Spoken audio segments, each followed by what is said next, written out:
Good evening, and welcome to our continuing series on the synthesis of yoga with our beloved brother Ranga. Namaste.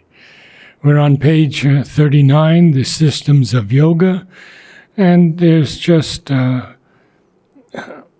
it's the second paragraph, and then we'll go to the end of the systems of yoga. So we have to read from, but here too, right? Yes. So, we will do one thing. We will just read the summary of the previous paragraph so that we know where we are and the context. He has been discussing all the yogas.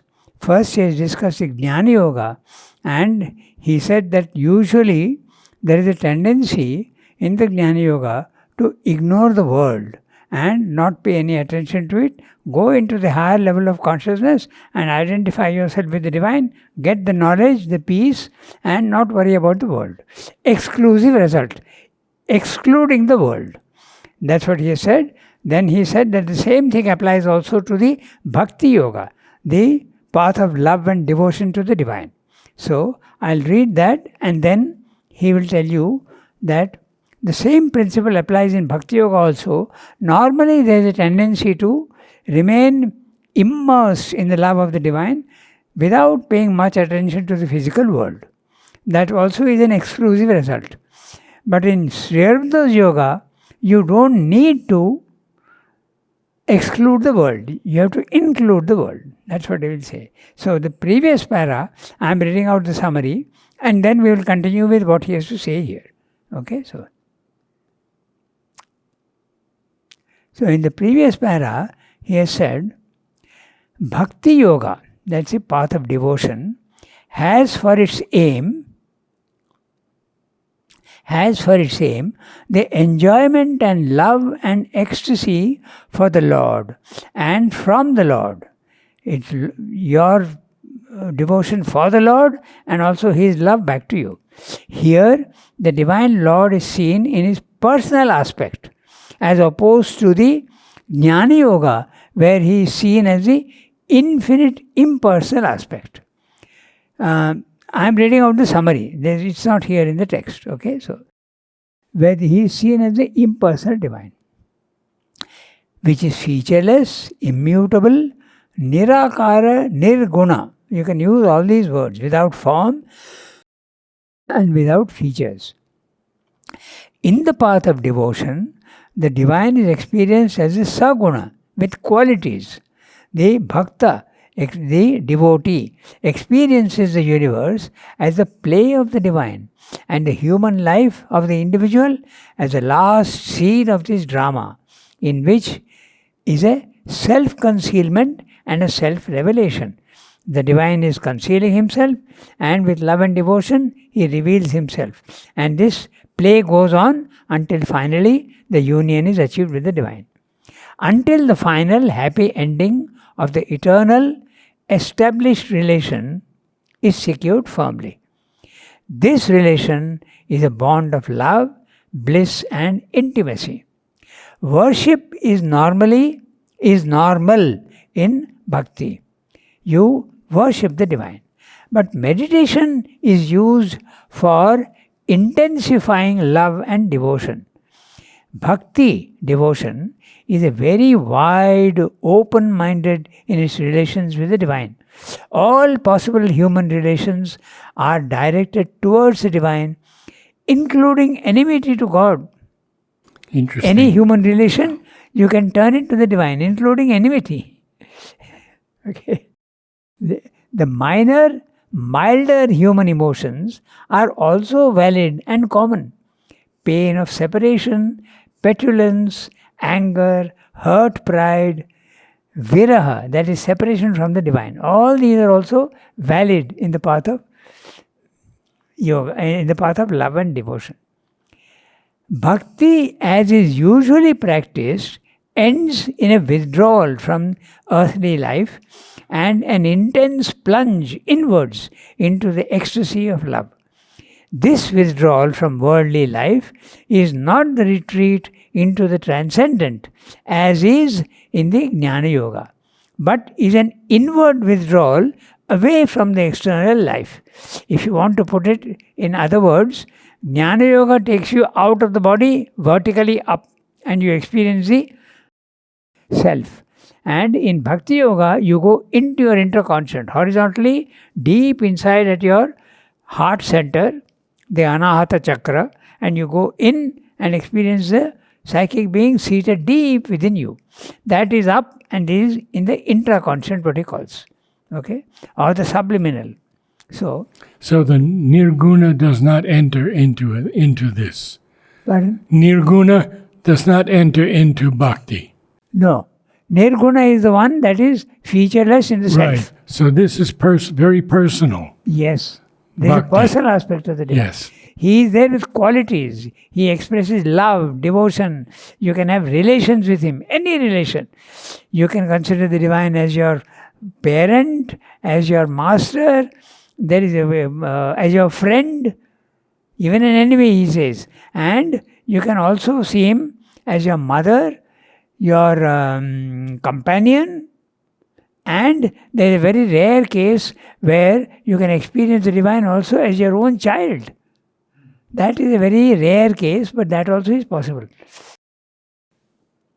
Sriramda is a very beautiful Bengali story called A Dream, in which there is a man who is not very happy circumstances in life, and he's calling the divine and saying, he is addressing the child Krishna, and he says, if I see you, I'm going to beat you.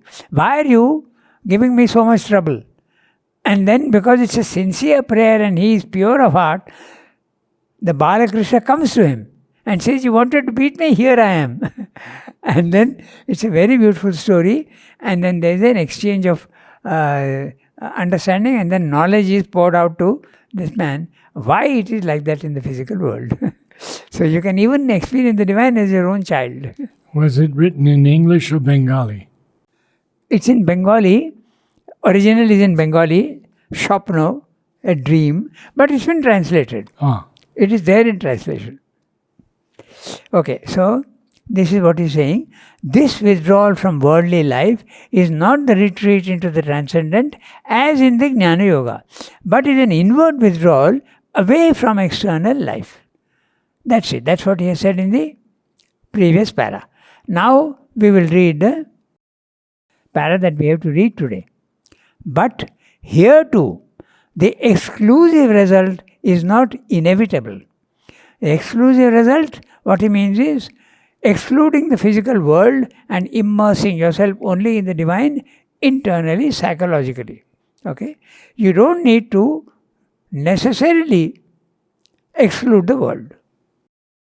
The yoga itself provides a first corrective by not confining the play of divine love to the relation between the Supreme Soul and the individual, but extending it to a common feeling and mutual worship between the devotees themselves, united in the same realization of the supreme love and bliss. So this love, it is extended to your co-sadhaks if you want. Those who are following the same guru, you extend that love of the divine to everybody around you. Afterwards, you can extend it to even animals and even others who are strangers. But in the beginning, you can do that. You can extend your love to not only to Mother and Sriramda, but I extend it to you and to Gita and others around me. And how much did this happen in the ashram? It is there. In spite of all these superficial disharmony and the quarrels and all that, it is there, like a family. Most of the ashramites do feel that we are a family. Yes, So yes. it may not be very intense, but it is certainly there. It is there to a large extent even with the Aurovilians, because after all they have the same guru and the same path they are following. So it is there. So this is what he's saying. So now The yoga itself provides the first corrective by not confining the play of divine love to the relation between the Supreme Soul and the individual, but extending it to a common feeling and mutual worship between the devotees themselves, united in the same realization of the supreme love and bliss. It provides a yet more general corrective in the realization of the divine object of love in all beings, not only human but animal, easily extended to all forms whatsoever. So the first is extending to those who are on the same path, and secondly, even to everybody in the physical world. And in Jainism? Yes, also, I suppose it's the same.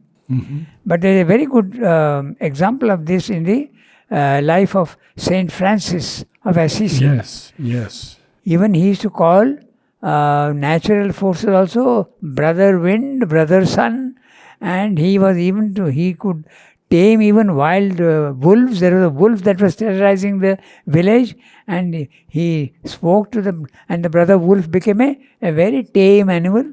So he could do that. Saint Francis of Assisi.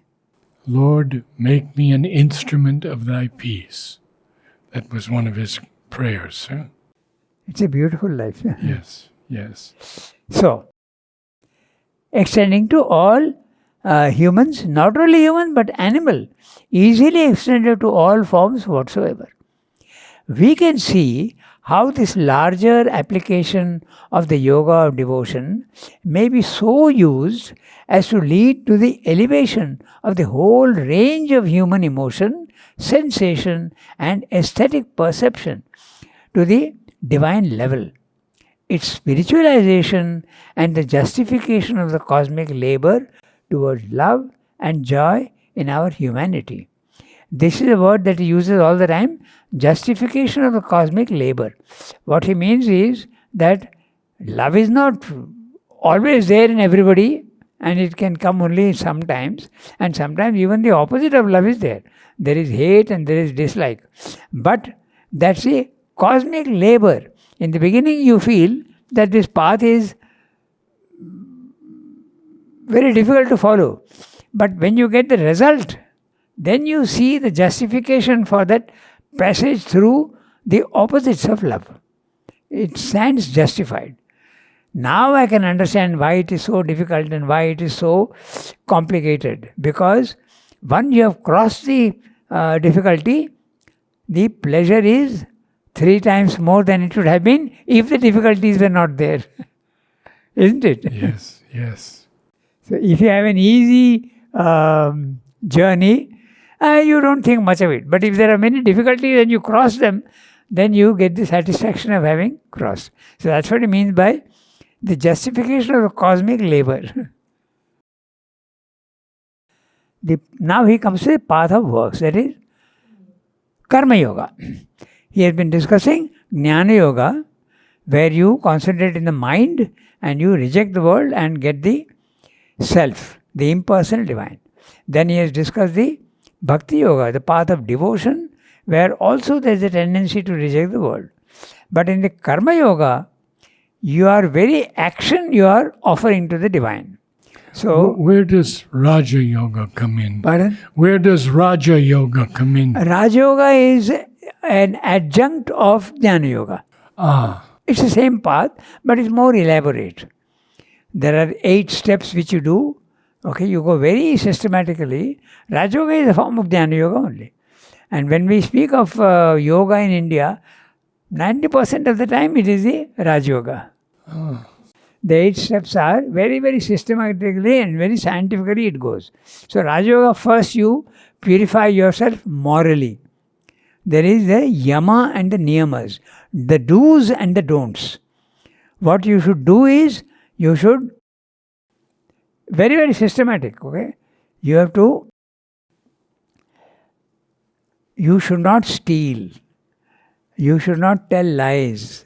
Satyavachanam. Then you have to asteyam. You should not do that. Then you should have a bath twice a day. You must keep yourself clean. And then you should do worship. And you should also study the scriptures. So all these type of things. So there are 5 yamas and 5 niyamas. So once the moral purification is over, now you start working on your body. Okay, you start with asanas. By asanas, you make the body stable and not fidgety and restless. You teach the body to remain absolutely calm and quiet, and you do that with asanas. And in Raj Yoga, the asanas are very few. You just take just a few, enough to get your body into condition. That is the Raj Yoga. Then after that, you come to the vital. Then you do breathing exercises to control the vital. That's the pranayama. So there are many types of pranayamas. Regular breathing, inhaling and exhaling. Exhaling should be longer than inhaling normally. Because when you are breathing out, there is always a residual air in the lungs. So that has to be ejected. Otherwise it becomes stale and it remains in the... So that exhaling is more important than inhaling. Once you have done that, you come to the mind.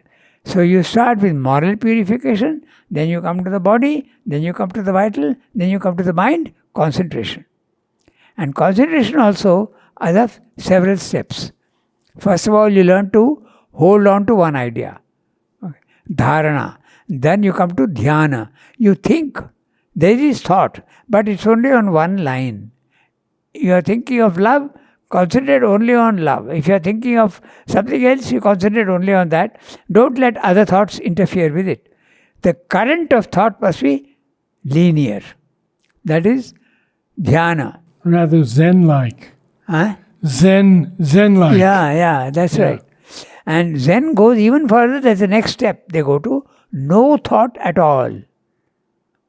So in the first, try to control the mind. Second, think. There is movement in the mind, but only along one line. Then after that, no thought at all. Complete vacancy. Then there also there are 2 steps. One is the mind, when it is concentrating on something, it stays put on that image. For instance, I am concentrating on mother's photograph. My mind gets fixed on that. It's like a video that is stuck. Okay, your mind is concentrated only on, nothing else is there. The last one is no thought at all. No image, no thought. So there are so many steps. This is the Raj Yoga. You seem to know it very well. Pardon? You seem to know it very well. Well, I've done the thing so many times, I've read, that's why. Silencing the mind is not easy. No, true. But there also, in Srivamdasa Yoga, there are 2 types of concentrations. One is a narrow concentration only on one thing and don't let the mind go here and there. Then the other concentration which he speaks of is a wide concentration. That means the mind is thinking, the vital is emoting, okay? All this is there. But constantly at the background, there is the thought and the impulsion and the calm, quiet atmosphere of Mother of Srivamdasa. So you apply that to everything in the... So that's a sort of wide concentration. It doesn't lead to tranquility. It does not lead to mental peace as such. But it is more dynamic. Because you are remembering the divine all the time. So many different types of concentrations and paths. So okay, now we come to Karma Yoga. The path of works aims at the dedication of every human activity to the Supreme Will. It begins by the renunciation of all egoistic aim for our works, all pursuit of action for an interested aim or for the sake of a worldly result. By this renunciation, it so purifies the mind and the will that we become easily conscious of the great universal energy as the true doer of all our actions and the Lord of that energy as their ruler and director, with the individual as only a mask, an excuse, an instrument or more positively, a conscious center of action and phenomenal relation. The choice and direction of the act is more and more consciously left to the supreme will and this universal energy. To that, our works, as well as the result of our works, are finally abandoned. The object is a release of the soul from its bondage to appearances and to the reaction of phenomenal activities. Karma Yoga is used, like the other paths, to lead to liberation from phenomenal existence and a departure into the Supreme. But here too, the exclusive result is not inevitable.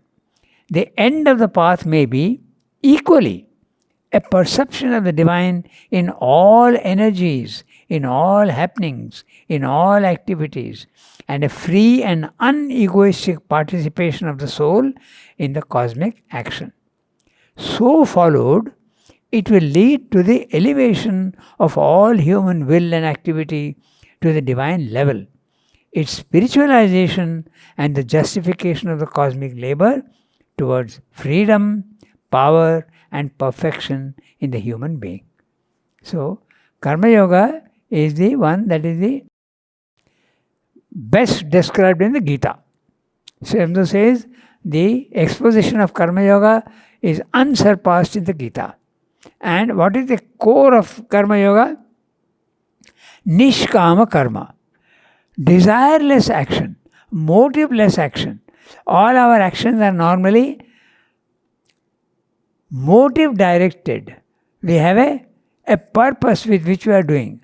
Either we want a result, or we want success, or we want enjoyment, or something. But whatever you do, you have to do it in a detached manner. That's the Nishkama Karma. Now I have a question. Yeah.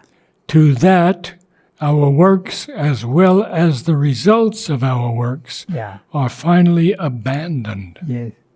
So that means I don't take initiative on any action. I want you to direct me and use me as an instrument. Normally you will see that whenever there is an action, it begins with a thought. I have to do this. This is the beginning of all action. That you have to stop. In fact, the words used in the Gita are Sarvarambha Parityagi. The initiation of action has to be given up. Last, not in the beginning.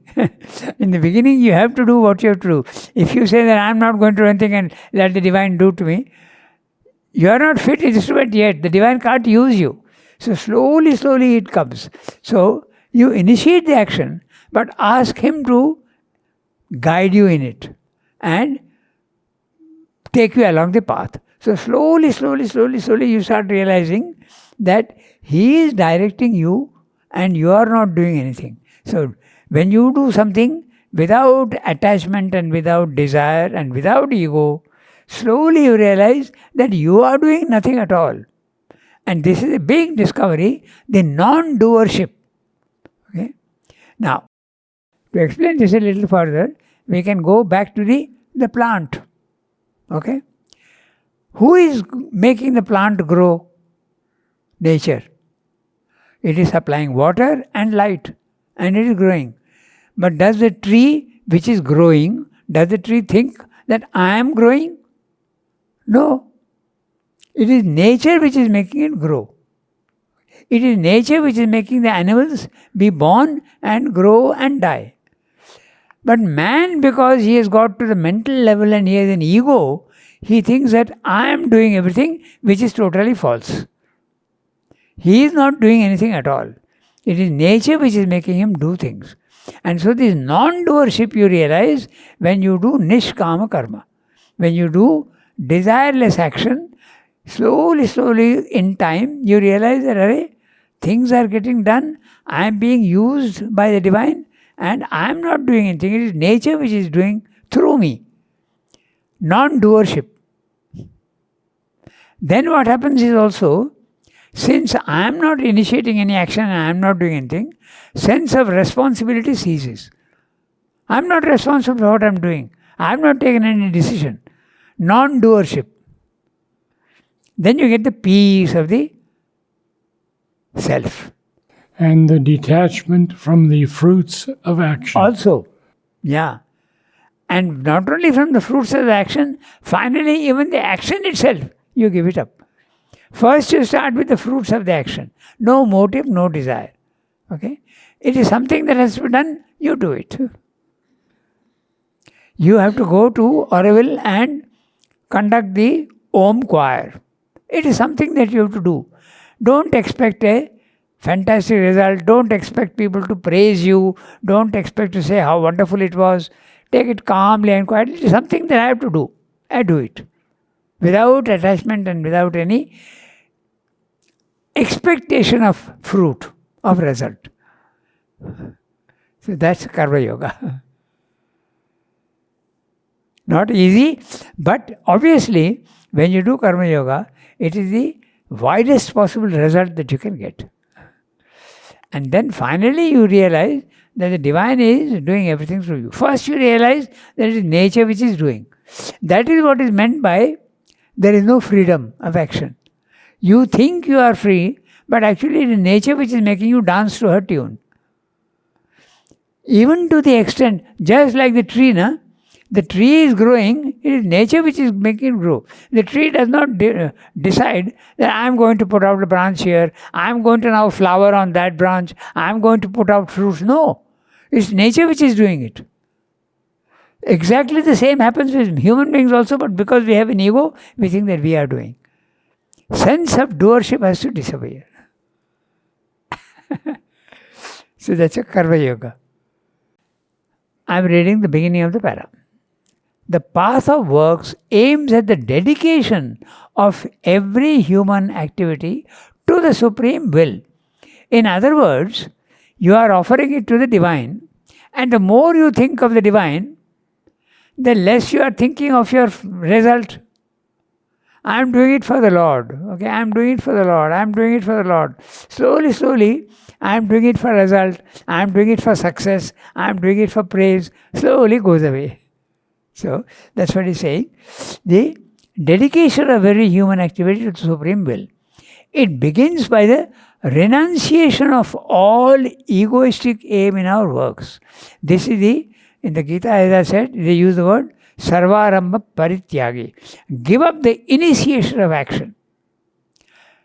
If someone tells you that you have to go here and do this, okay, I'll do it. Okay, but you don't decide yourself what has to be done. Naturally, in the beginning, you do decide what you have to do. Okay, even if you have to go and buy vegetables in the market, you decide that yes, I have to do it. But do it for the Lord, not for yourself. And slowly, slowly, slowly, slowly, your actions also get completely regulated and controlled by the Divine. So, give up the fruit of works. Finally, even the work is to be given up. That also is your work, not mine. So, we read the next sentence. It begins by the renunciation of all egoistic aim in our works, all pursuit of action for an interested aim. Okay, I am sitting for the exam because I want to pass, and if I pass, I'll get a good job. So that has to go. For the sake of a worldly result, I want success. I am practicing my music so that I can give a concert. I am practicing my athletics because I want to come first. Always there is a worldly result. By this renunciation, it so purifies the mind and the will that we become easily conscious of the great universal energy as the true doer of all our actions, and the Lord of that energy as the ruler and director, with the individual only as a mask, an excuse, an instrument, or more positively, a conscious center of action and phenomenal relation.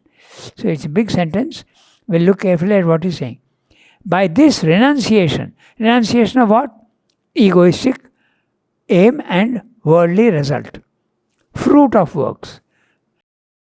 So, We don't want the fruit of works. That happens, then you become real. You realize ultimately that's a great universal energy, which you can use the word nature, or you can use the word prakriti. You can also use the word the Divine Mother. Divine Mother as nature. Okay? That she is the true doer of all our actions, but behind nature is the Lord of the energy, the Purusha. So, Prakriti is making you dance to her tune, but the Lord is there behind the Purusha consciousness, which is guiding her. So, this is what he is saying. And you are only the instrument. You are the mask, an excuse, an instrument, or more positively, a conscious center of action and phenomenal relation. That last bit we have to understand. In the beginning, you will feel that you are being manipulated by the divine. Now, in the world, if someone manipulates you, you feel very offended because you have an ego. But when the divine is manipulating you and you have lost all ego, it's the most blissful experience. The divine is taking me into his hands and doing whatever he wants with me. So it's a blissful experience. Okay? But a little later, a conscious center of action and phenomenal relation. In other words, whatever you are, the divine is making you think, and actually you are also deciding because your will has become one with the divine will. There is no difference between the two. So you become then a conscious center of action and phenomenal relation. In the beginning, you are only conscious of him manipulating you. But later on, his will becomes your will. We have a flower, will, one with the divine will. Yes, that's right. So, in fact, this was something which is very interesting, and I was trying to explain to myself. There's a story. When you go to mother and ask her for protection or something, she gives it to you. Is it her will or is it divine will? So I'll make it more specific by giving another example. Raman Maharshi used to meet so many people. One day, an elderly couple came to him and said, "We have not had any children at all, although for 20 years we are married, we have no children at all. We would like to get a child. Why don't you bless us for that?" So, immediately the question, and next year they got a child. So now, is it Raman Maharshi's power and will, or is it the divine will? It's the divine will. It's the divine will which is Acting acting through him. Yes, exactly. And in the first instance that you gave? In mother's case, no? Yeah. She is protecting you. There also it's a very interesting thing. Suppose you send a telegram to mother, because this happens all the time. Okay? You send a telegram to mother and saying, "My uncle is very sick. Please do something for him. We seek your blessings." Now, what will she do? Will she revive him or will she let him die? So at our level, we would have a trouble. We would have a difficulty in deciding what we should do. If I tell the doctor he is suffering so much, please resort to euthanasia. Take out all the artificial supports. Mm-hmm. If you are a ventilator, stop the ventilator. Okay? So that is your mental decision. But in mother's case, what she will do is, she will look at the soul of that gentleman who is suffering. And what is the soul wanting to do? Suppose the soul wants to, I have had enough of a life, I have completed the tenure of my life quite well, and it is now time to leave. If the soul is in that condition, mother's force will end it quickly and the suffering will end. And the person will die. It's a positive thing, but we see it as something negative. But suppose the soul feels that no, there is some more work to be done for me in the world, she will revive him. So this is the divine instrument working through the mother for the right result. Can I give an example? Yes. Shally, when Mary Helen was very, very ill, went to the chamber in the Matrimandir, weeping terribly. She opens her eyes, and there's Mary Helen in the chamber at the top. And she says to Shally, "It is so beautiful here that I would like to remain, but I still have work to do on earth." And she lived another 3.5 years. How old was she when she passed away? 57. This is a conscious center of action and phenomenal relation. I go to the next sentence. The choice and direction of the act is more and more consciously left to the supreme will. You decide for me what is to be done. I don't decide.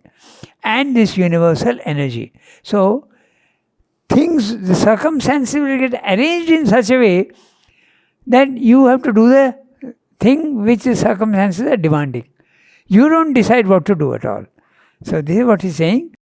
The choice and direction of the act, your action, your decision, is more and more consciously left to the supreme will and this universal energy.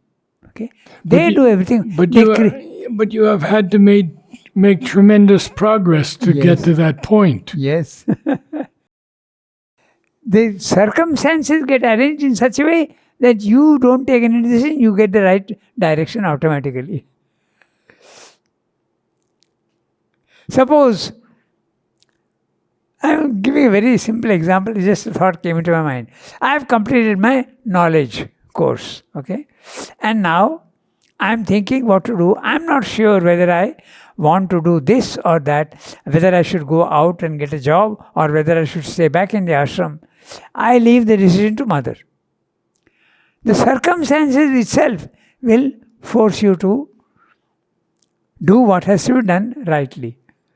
Suppose the job offer comes by itself without your trying, then you know that yes, that's what I have to do because I'm not fully ready yet. Or things will get arranged in such a way that the department will call you for some work. So the circumstances will itself guide you along the right route without your decision. But that's when your one is very open. It doesn't come very easily. Okay, so the choice and direction of the act is more and more consciously left to the supreme will and this universal energy. To that, our works as well as the result of our works are finally abandoned. So that is the supreme will and the universal energy. The supreme will is the Chit, the consciousness, the Purusha, and this universal energy is the Prakriti, nature. So I think the sentence is a little challenging. Yeah. Because he's saying to that, Yeah. our works are finally abandoned. That's right. They are abandoned to the divine. Yes, that's right. Okay. The object of the release of the soul from its bondage to appearances and to the reaction of phenomenal activities. Okay? The object of Karma Yoga is the release of the soul from its bondage to appearances. When I see things, I feel that they are real and there is also an attraction or a repulsion. The bondage. The bondage can express itself in two ways. Either you are attracted to things or you are repulsed by them. To appearances. And the reaction of phenomenal activities. When something happens from the physical world, you react to it. But when you are in that condition, there is no reaction from you. And again the Gita, the outer circumstances come, they say the outward touches of the physical world. Okay? Heat or cold affects most people and they start shouting and howling, I want an air conditioner, I want this. You are absolutely calm and quiet and not bothered about. Either it is too cold or too hot, you are not bothered. If someone praises you, you don't start jumping with joy. You are calm and quiet. The outward touches, Bahya Sparsha, it is called. The external touches don't leave you absolutely calm and quiet. Okay, so that's what he's saying. No reaction from you. Usually there is a reaction of pleasure or pain or whatever. But when you are in this condition, there is no reaction at all. Karma Yoga is used, like the other paths, to lead to liberation from phenomenal existence. Phenomenal existence, your body-mind life. You think that you are the body-mind life. And a departure into the Supreme. The Supreme is the Self. You leave your prison house of body-mind life and go into the Self. Okay? So, a departure into the Supreme. But here too, the exclusive result is not inevitable. You don't need to give up the physical world. You can remain in the physical world and yet be free. The end of the path may be equally a perception of the divine in all energies, in all happenings, in all activities. So where do you find energies, happenings and activities? In the world. So therefore you are not giving up the physical world, but you are free from reactions. And free and unegoistic participation of the soul in the cosmic action. Your action is part of the cosmic action and you are participating in it without giving up the physical world. So followed, if you do that, it will lead to the elevation of all human will and activity to the divine level. Its spiritualization and the justification of the cosmic labor towards freedom, power and perfection in the human being.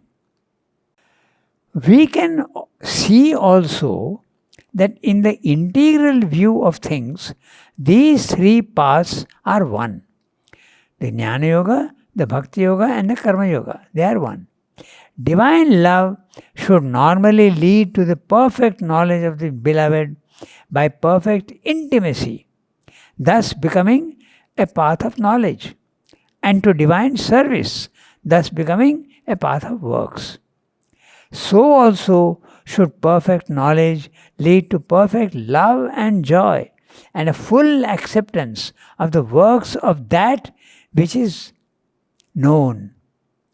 Dedicated works to the entire love of the Master of the sacrifice and the deepest knowledge of his ways and his being. It is in this triple path that we come most readily to the absolute knowledge, love and service of the divine in all beings and in the entire cosmic manifestation. Srinath is saying, if you follow it this way, you can combine all. Normally there is an exclusivity in the paths and you are very satisfied with that. But if you want the divine fully, integrally, you have to get knowledge of the divine, you have to get love for the divine, and you also do service to the divine. And yet most humans have a particular path. That's right. And through that path it can enlarge finally into all the three. But in the traditional yogas, you don't do that. You concentrate only on one path and you are satisfied with the result of that path. Either you get knowledge and you are satisfied, or you get intimacy with the divine and you are satisfied, or you get release from the bondage through Karma Yoga and you are satisfied. Srinath wants all the three. So, that completes the chapter, and now the synthesis of the systems. We'll take that up next time. Very good. Thank you, Ranga.